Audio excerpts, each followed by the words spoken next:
What's up, guys? I hope you're well. Today we are checking out why do F1 cars go faster at night. I've got my ideas, but let's see if my mentalness is correct.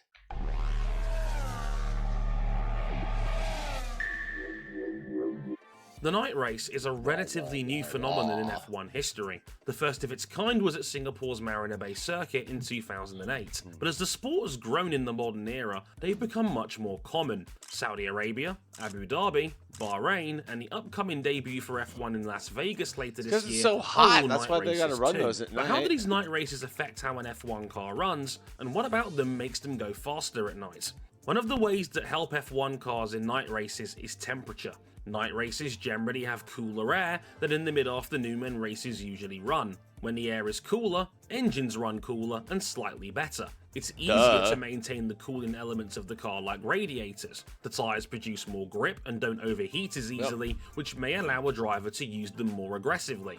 And cooler cars produce more downforce, which means more grip and hence more speed through the corners. But one of the ways that may surprise you as to how a night race might make a car quicker is the balance of the car itself. One of the biggest technical stories in F1 in the last 18 months has been the porpoising effect the cars have had bouncing around at higher speeds. An element that can affect the level of porpoising is the ride height of the cars and how much they sit above the ground. Ideally, an F1 team wants to have its ride height as low as it can afford to have. A lower car generally produces more downforce, but also adds risk as to how the car handles bumps and the airflow underneath the cars, meaning a greater chance of the car becoming unsettled. Something we saw Mercedes suffer from a lot in the first half of last season when their car was porpoising the most of anyone in the field. When the air is hotter during the daytime, that disruptive effect kicks in sooner, so a team is likely to raise the height of their car to compensate for that. That means the car's producing less downforce and is often slower. So when an F1 race is at night and the air is cooler, the airflow is also smoother, so a team can run their car lower to the ground, produce more downforce, and hopefully be quicker over the course of a race.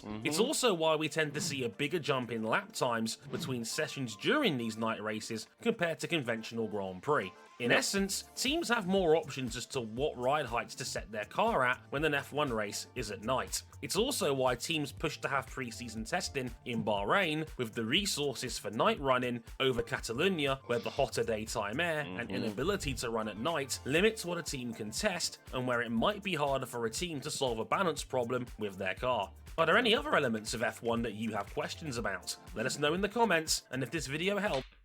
Well, that was short and sweet, kind of like it. Excuse me. That's exactly what I thought it was.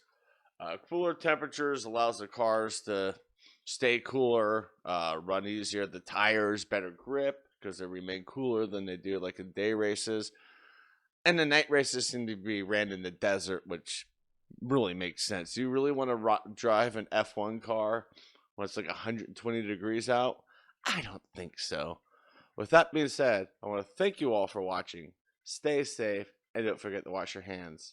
Bye.